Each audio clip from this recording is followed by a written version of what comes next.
Hi, I'm the bitch who stole Christmas, Yvonne DeCulo. And Thank you. And I'm the little twat who's saying, "Where are you, Christmas?" that's, I mean, I was trying to. And I just wanted everyone to be together for Christmas. J. Gloom. And welcome to the Victory Lap, where we discuss the most recent episode of Season 9 of... RuPaul's Drag Race. You know what I don't really get? Fisting. I want to thank everybody for all of your kind comments about my makeup the last couple of weeks. Here she is. I was trying to go for like mime, clown, bonanza. So this week was Snatch Game. This is the moment of every single season where we're always looking, what are the queens gonna do? What are they gonna pull out? And I feel like this is the moment where we look at the queens and we say, these are the ones who are standing out and these are the ones who just are not making the cut. I think the only exception to this rule has been Tyra, who was not good in her Snatch Game. I feel like Snatch Game really defines the winner of the show. You know what I mean? It does. It has. I think season 2 Snatch Game was like a fluke because it was also like the first Snatch Game. But like everyone else who's won the show did really well in Snatch Game. Literally no one that has won the show has done bad in Snatch Game. The only person that hasn't done it has been Nina. I guess Chad didn't do really well in the Gaffin, but we don't talk about the Gaffin. And I gotta be honest, I was not as overwhelmed with this Snatch Game. It wasn't season 8 bad, but it certainly was not season 7 great. Like season 7 gets a lot of shit, but that had the best Snatch Game of all of them. It was a good hands snatch. down. It was a tight snatch. It was a tight snatch, and last season was so disappointing. This season was kind of like right in the middle. I kind of knew going into it, looking at the queens we had, like it was gonna be a half and half Snatch Game. Sasha pulled it out. See, I wasn't expecting comedy from her. I wasn't expecting it to be as good as it was. I was expecting it to be Katya's Susie Orman safe. Mm-hmm. Like, I was like, oh, it'd be safe. I didn't expect her to be a top. I wasn't expecting Peppermint to do as bad. I thought she might do good. Honestly, because of the way she's been in the other challenges where she's had to, like, talk on the spot, it's kind of been very clear that Peppermint is not good at improv. When it comes to, like, here's the line that I'm going to say, it's always... stuttering, mush mouth, tongue tied, realness. Yeah. Valentina surprised me. I thought her comedy was really funny. I thought it was safe funny, which is never a bad thing for Snatch Game, especially if that's not your thing. Safe funny is better than, you know, Max doing Sharon Needles. It was just that fantastic kind of irreverent. Calling Rue Steve Harvey. Harvey, just crying that she lost again. Like it was. She can never win anything. Can never it was win very anything. Intelligent. It was smart. It was timely. It was good. I enjoyed that a lot. Mm-hmm. You know, I'm kind of over queens doing other queens. Yes. I feel like it's so easy. It's so much harder to bring someone like Marlena Dietrich alive. Someone like Alyssa, who's already been done. You know, and someone like Jasmine, who has such a huge personality. If you're gonna do a drag queen, I think it needs to be perfect, like Alaska's Lady Bunny. Alaska's Lady Bunny was a fully realized conceptual person, and I feel like Nina didn't realize Jasmine that well. There were so many jokes that she missed, so much material that Jasmine has. No tea, no shade, no pink lemonade. Wash your pussy. A cocoon. Panties, bitch. Like, there was literally so much, just from season 7, that you could have used for Jasmine. Yeah. It was definitely, she just kind of took her bad attitude, threw her Jasmine Masters voice on it, and went with it. I definitely think the makeup was not there. She looked more like Jasmine on the runway. Yeah. Than she did in the challenge. The makeup was really weird. The wig was not Jasmine to me either. I've worked with Jasmine a few times. I've seen Jasmine perform several times, and usually she wears a black wig now. Mm-hmm. Like she almost always wears one. I've never seen her with that color wig. The cut was right. Cut was great. It was raw, but I don't know if I've ever seen her in... And the crease, that weird crease, was like, Jasmine would never do that off a crease. Yeah. It was giving me a little bit of just like she was over it before it even started. Mm-hmm.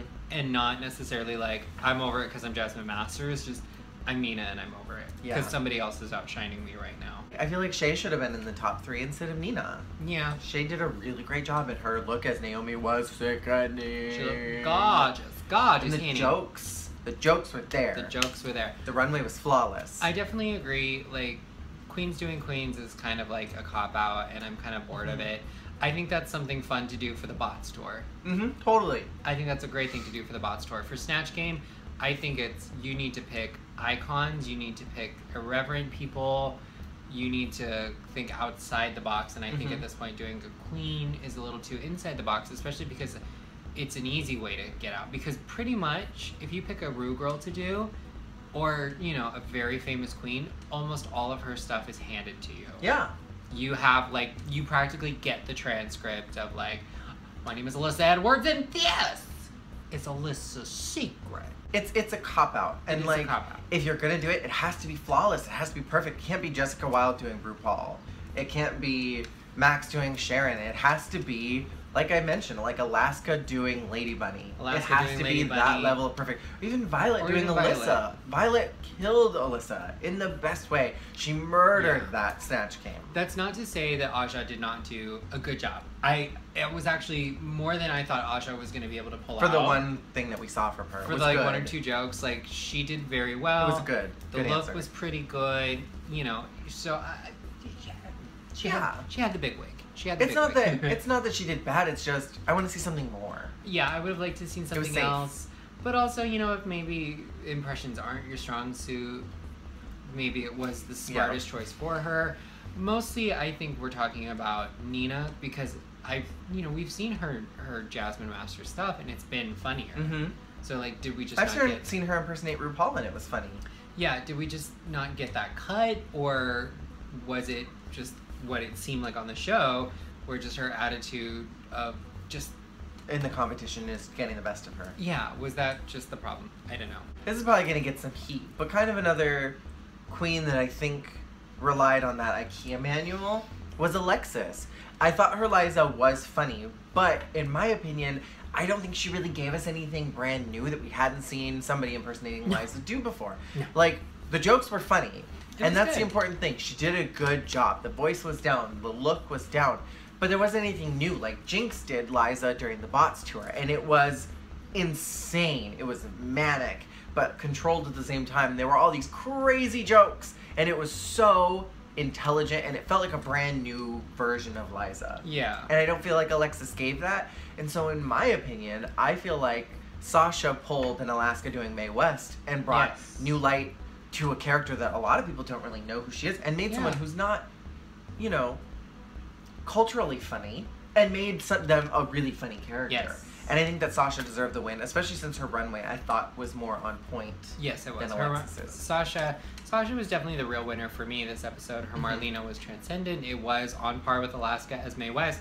which I think pretty unanimously anyone will agree is top 5 Snatch Game characters ever. Like, it was just clear cut above the rest.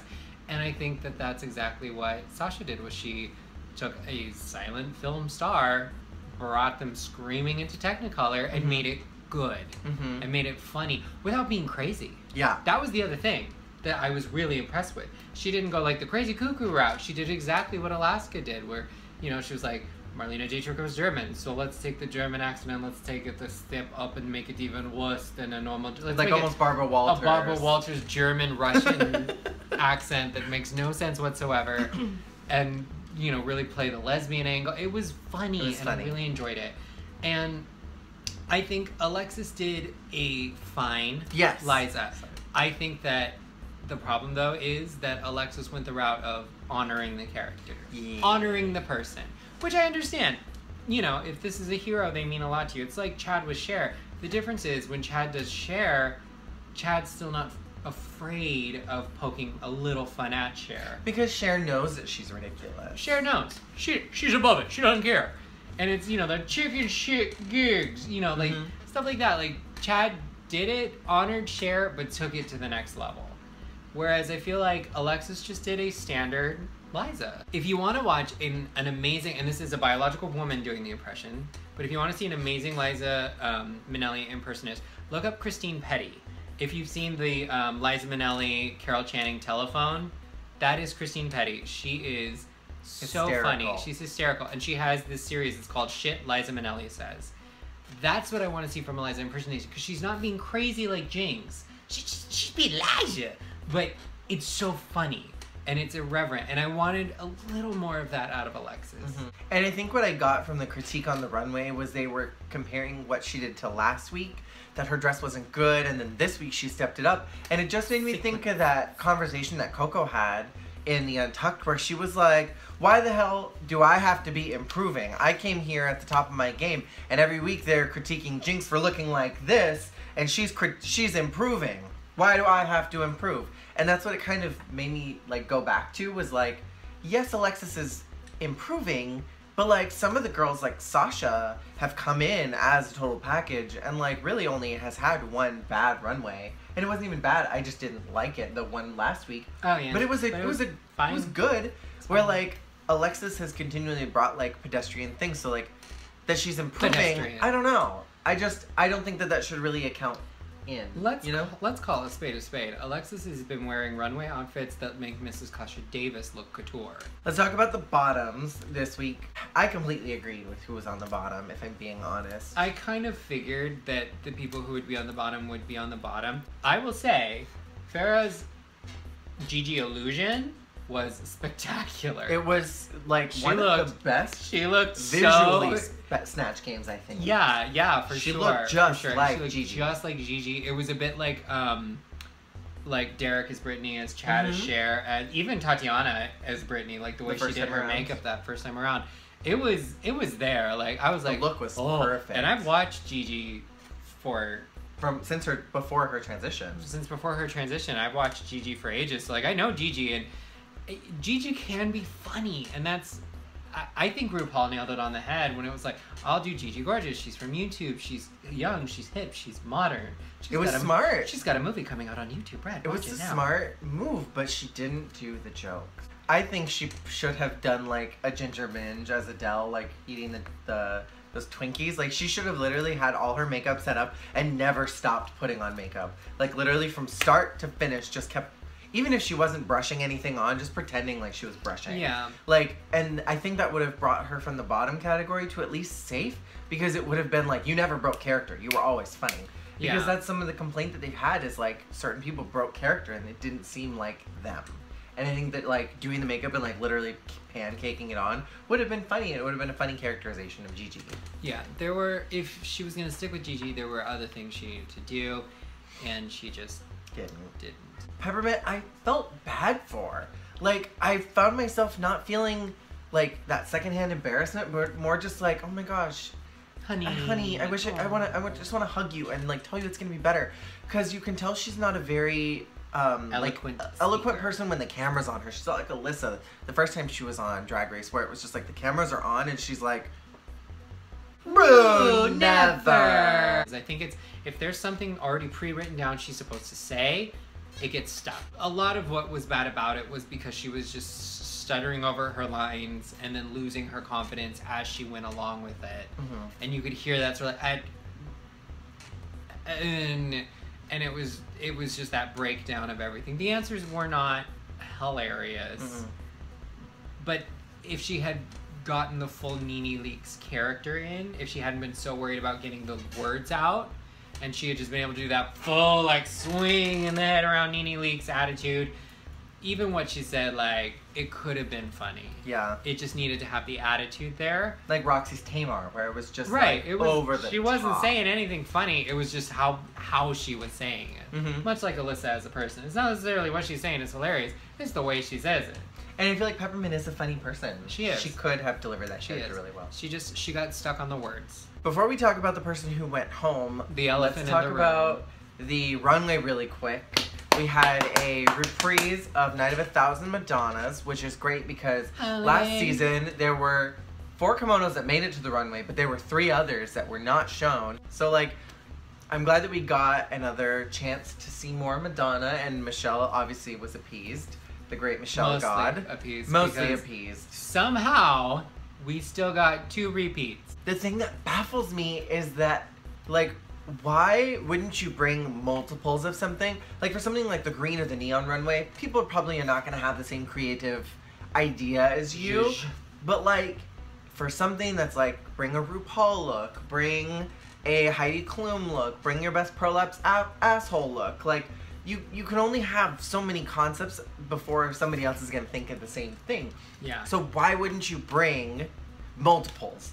Like, for me, Valentina's look did not seem like that was her first. I feel like maybe she had a duplicate and was like, this is my backup. It was very intelligent, but it didn't read to me like this was my first choice. You know? Sure. I mean, that's just me. And I just don't understand why you wouldn't bring another outfit. Or 2 outfits, especially after last season's debacle. Trinity and Nina's shared look. I can almost understand, like, that is, like, such a random, obscure look. Like, why would I need to bring a backup? It's kind of like Bob wouldn't have thought, I should bring a backup Madonna look, because somebody might come in with this Boy Scout look. But for Peppermint and Shay to both bring Material Girl, which is a big Madonna song and a big video, and a very iconic one because, you know, she's referencing Diamonds Are a Girl's Best Friend, Marilyn Monroe, Gentlemen Prefer Blondes. Like, it's that whole reference in Material Girl. Like, that's a big one. Pretty huge Why reference. wouldn't you be like, I should bring it back up? Just in case. Just in case. Because somebody probably will think about this. But also, with Material Girl, my problem with it is that you do Material Girl. Material Girl is already an homage to Marilyn Monroe. So, but it's Night of 1,000 Madonnas Part 2. Like, and it's exactly what happened to Peppermint, where they were like, it was more Marilyn than it was Madonna. Yeah. So, like, I wouldn't even go near that look. I would stay away from it, because that's the thing. Like, even Shay's, which was gorgeous, it was still just basically like the Marilyn look, which is what Madonna's wearing for that. So I'm shocked that they both went out in it. I mean, and didn't switch it. Gutsy of them. A lot of chutzpah. Chutzpah. It was also very gutsy of Nina to still go out in her Madonna look, which was a pretty raggedy, broke down version of what Trinity wore. Which was flawless. And Trinity actually did pretty good in the Snatch game. I thought it was a very safe performance. It was safe. But it wasn't bad. It was safe. I appreciated that she was like, I have a lot of plastic surgery. There's a lot of Botox in my face. I'm gonna do Amanda Lepore. And it's so interesting because who would do Amanda Lepore? Yeah. Like, it's very, very smart. Let's talk about about Cynthia. the cuckoo in the room. I feel like if you've had 2 years to work on Sofia Vergara, and yet we got these long-winded question-answer periods that didn't go anywhere, no jokes, and then her Madonna look was great. Yes, the Matador, and the the Brit Awards reference look, was very funny. The cape pulling you over, it was good. But just, you've had 2 years, Cynthia. And I was really looking forward to it because she talked about it on Hey Queen. She's talked about it numerous times that that's what she wanted to do, and she just didn't do it well. Here's the thing. I said this last week, I think. I said it another week, and I've said it talking about Cynthia for Snatch Game. I'm not surprised. I knew that Cynthia was going to be in the bottom because Cynthia's biggest problem is that Cynthia cannot be... It's her biggest strength and her biggest problem. She cannot be anything other than Cynthia Lee Fontaine. It's always the same, and it's always... And it's great, and it's adorable, and it's so much energy, and God bless her for it. But, you know, it's not enough. It's not enough because it's... At this point, it's all Cynthia. And she hasn't even had a moment where she could say, look, I can do something other than Cynthia. Yeah. I'm disappointed because I was really looking forward to seeing more Cynthia and like how much she could give us, and I think as it's gone on, she's just kind of petered out more and more and more and really shown us that she's not a versatile queen. And that's not a bad thing. Some queens just aren't. And that's fine. But I was hoping for more. Like that she would be a Shangela for us, you know? Yeah. That Shangela came on and like didn't really have a lot to offer, but then came back the second time and was like, I can do everything. You know? And that's what I was hoping for. I think it's what I said. I think Cynthia she's just Cynthia. And what she is amazing. I'm not trying to say like, it's not enough. No, it's amazing, it's great, and I love Cynthia, but It needed to be more. It needed to not even be more, because Cynthia's a lot. It needed to be different. We finally got a preview. Also, we haven't even mentioned, like, in the last 3 weeks that Wendy is no longer hosting the show. Wendy Williams which is gone. Fantastic. She was impeached. But we finally got a preview for next week, 9021 Ho, which I am very, very worried about Peppermint because you know, what we've already talked about. And so I'm hoping she pulls it out of wherever it is. And I'm also a little worried for Trinity because she had a trouble, you know, in the first type of acting challenge. So I'm worried about the two of them. I'm worried for my team because it's falling apart the last 2 weeks. I'm also a little worried for Farrah. You know, there's a lot I'm worried about for next week. I think that Shay is going to do very well. Shay's going to do well. She's inching to the top in this competition. I think Sasha's going to go either way. It depends on what role she's given. Mm-hmm. I think Valentina, if she's given the right role, is going to do really well. If she gets sort of like the rich bitch, kind of prim proper diva If role. Nina doesn't get what she wants again, she's going to throw a huge fit. Shout out to Farrah. Her Madonna look was Her runway epic. was fantastic. She put some favors. That was... her knees must be tired. And so must her jaw. Her jaw must be... You know what they're calling that now? They're calling it, what is it? A thrussy. A thrusty. Your throat Open pussy. your thrusty. Your thrusty. And I know that God can't be real because we're all still alive. So what did y'all think about this Snatch game? Who is your favorite character? Do you think that it kind of stacked up with some of the other really good ones that we've had over the years? Or do you think it's kind of on the lower rung? I feel like season 2 was the worst, followed by season 8. That's hot. I would say that season 3 was next in line, followed by, well, season 4 was pretty bad too, but Chad and Sharon really made up for a lot of that. And then I think season 5, 6, and then 7, and then All Stars. I want to just go through and I want to pull out all of the best of the snatches and just make a Snatch game supercut where it's just like all the good ones. You know what I really want? I want, and this is my dream, like I would dream about this for season 10, that the very first big lip sync challenge, it could be like episode 2. We would come in and be like, we're playing Snatch game, and everyone would be all excited because it's like there's like 13 queens, they're all playing Snatch game, and then they like reach into a hat and then they like get a queen, and it's like Bianca Del Rio, and they are lip syncing to the Snatch game, so they have to do like Bianca as Judge Judy and lip sync to her answers, and they do like a big like supercut of like questions that would make sense, all the different answers together, and like they have to sit there and be that character and lip sync to the answers, and I think that would be sickening. Like bring out Judge Judy, Alaska's Mae West. Oh. I think even Roxy's Tamar was funny. Like things that would be universal to make a supercut of different questions that like didn't really have anything to do with each other, but like the answers make sense in context, you know? That would be so sickening to me. I can get into it. That'd be sickening. It'd be stressful as hell, but I can get into it. It would be because they'd have, but like, they should already be familiar enough with the answers and with the characterization that all they'd have to do is just lip sync right to it. That's fair. This is from a strong lip syncer. The spoken word lip syncer. Her bread and butter is lip sync. Pearl's Big Ange was hilarious. I'm very excited. That's fucked up. I had a rough childhood. I wasn't watching fucking Batman and Robin. So thank you all so much for watching. Be sure to tune in next week and make sure to subscribe to my channel for more of our nonsense. Bye! Jeez. Oh no. Also, we're going to be at DragCon tomorrow if this posts up in enough time. So be sure to look out for us. If you are there, we will see you next week. If we don't see you at DragCon. But if you see us, make sure to stop us and take pictures with us. So we'd love to meet you. And then Facetune them heavily.